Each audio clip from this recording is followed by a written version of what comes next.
WENY News. This is First Warning Weather. Well, welcome back. Certainly some impressive storms passing through our area earlier this evening. Wind gust of 53 miles an hour at the Elmira Corning Regional Airport. And this cloud here taken by Carol, and National Weather Service calling this a wall cloud. Basically what a wall cloud is a lowering of a thunderstorm. And quite frequently you can get tornadoes from wall clouds, but National Weather Service again indicating that the rotation wasn't just quite tight enough on radar for a tornado warning to be issued, but very ominous to look at for sure. And we had some storm damage across the region as well. Bill sending in this picture from the Pine City area, wind strong enough to down some trees, tree limbs, some power lines down across portions of the viewing area as well. Now, before the storms pass through, temperatures into the upper 80s for highs. 88 was our official high at the Elmira Corning Regional Airport. Feeling, though, like mid-90s when you factored in the high humidity. Still a humid night tonight. Temperatures have since dropped down into the lower 70s. And we still have a couple lines of showers to get through. One over the western southern tier and western Pennsylvania, and another kind of weakening as it pushes through eastern sections of Michigan. This line near Michigan will pass through closer to daybreak tomorrow morning.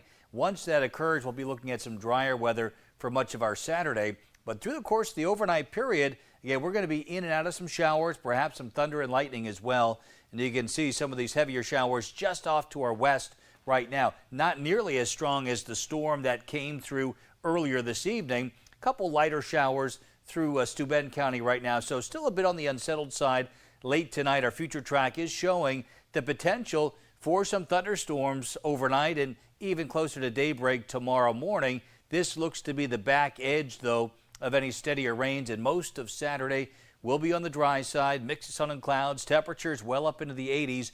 Maybe a stray shower later in the afternoon or early evening, but again, most of the day will be dry. Best chance for a shower would actually be closer to daybreak. Partly sunny skies, still on the humid side, although the humidity will start to back off a bit as we head through the afternoon hours. Second half of the weekend looking dry, partly sunny on Sunday, and a high temperature of 87.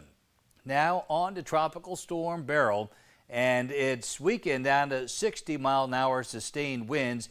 It is emerging, though, over open waters of the Gulf of Mexico, very warm waters, and we are expecting it to strengthen yet again in the coming days and could become a hurricane before making landfall in southeast Texas here late Sunday or into Monday.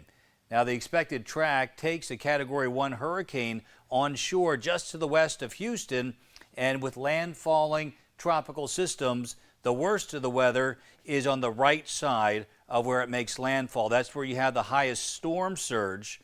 But area-wide in this region, some very heavy rains will be possible, and in some instances, localized amounts of over 5 inches of rain will be possible. So no doubt some flooding concerns in this part of the country. It is a fairly fast-moving system, though, so that's good news. The remnants could actually push up into the Tennessee Valley as we head towards the end of next week. Something we'll be tracking for you in the coming days.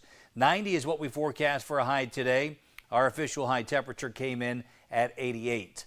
Only dropping a couple more degrees tonight, down to 69. Still the threat for a passing shower or thunderstorm. 89 will be our 5-degree guarantee for tomorrow. And we'll be looking at just a slight chance for a passing shower. 87, dry conditions on Sunday. 92 on Monday. Looks like our best chance for showers and thunderstorms next week, Kurt, will be on Tuesday as another front comes through. And then after that, it cools off a little bit. Yeah, I'm okay with a break from the rain after the absolute dump on we got tonight. Gully washers, I'll tell you what, in some instances, well over an inch of rain in just a half an hour time. Of course, those gusty winds as well, creating some damage across portions of the viewing area. Things quieting down a little bit, but like I mentioned earlier, not completely out of the woods in terms of a thunderstorm threat overnight tonight. All right, well, let's get a look at that trivia question. All right, here we go. Tonight's trivia question is this. During this time of year, we're talking at the beginning of summer, where is there 24 hours of darkness? All right, Joe, we talked about this a few hours ago. Sticking with what I originally said, Antarctica. Yeah, that would be correct, because what's happening right now, the sun's shining directly on the northern hemisphere. So on the flip side of things, up towards the North Pole, that's where they're actually experiencing 24 hours of daylight, but it's just the opposite of that down at the South Pole in Antarctica. Yeah, either ends would be really crazy to experience. I'd say so. Yes. Thank you, Joe. Well, switching gears, it's